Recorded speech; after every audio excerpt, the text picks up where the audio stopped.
Hello বন্ধুরা, আসসালামু আলাইকুম। আজকে তোমাদেরকে দেখাবো মুরগির কলিজা ভুনা। আমি একটু কলিজাটা একটু সিদ্ধ করে নিব। সিদ্ধ করার জন্য চুলায় বসাই দিয়েছি। আমি একটু লবণ, একটু হলুদের গুঁড়ো দিয়ে কলিজাটা সুন্দর করে সিদ্ধ করে নিব। লবণ দিলাম, এখন একটু হলুদ দেবো, দিয়ে কলিজাটা সিদ্ধ করে তারপর তোমাদেরকে ভুনা করে দেখাবো।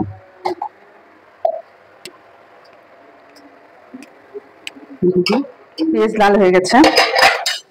এখন 1 টেবিল চামচ আদা রসুন বাটা,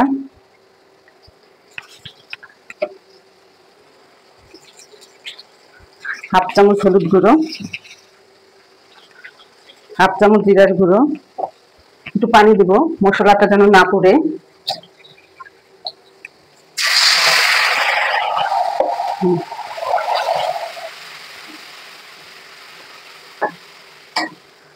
তারপরে শুকনো মরিচের গুঁড়ো 1 চামচ, গরম মশলার গুঁড়ো,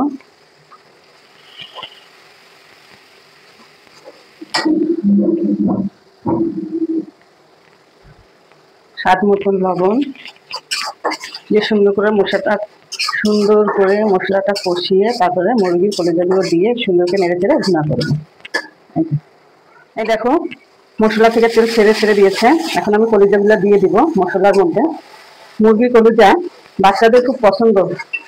এই মুরগির কলিজাটা যদি আলাদা করে ভুনা করে দেওয়া যায়, বাচ্চারা অনেক পছন্দ করে খাবে। এই দেখো, এই যে মুরগির কলিজাটা সিদ্ধ করে নিয়েছি আমি একটু, এখন এই দিয়ে দিলাম।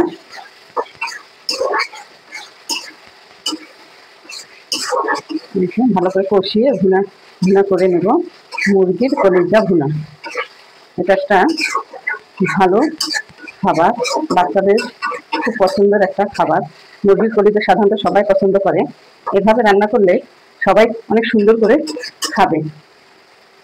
তোমরা এটা সবকিছু দিয়েই খেতে পারবে, পরোটা, রুটি, সাদা ভাত, পোলাও সবকিছু দিয়ে তোমরা এই কলিজা ভুনাটা খেতে পারবে। আমি একটু ঢেকে দিলাম। এই দেখো কলিজা ভুনা আমার হয়ে গেছে, কত সুন্দর। এখন আমি বাটিতে তুলে তোমাদেরকে দেখাবো। এই দেখো বাটিতে তুলে নিয়েছি, কত সুন্দর হয়েছে কালার।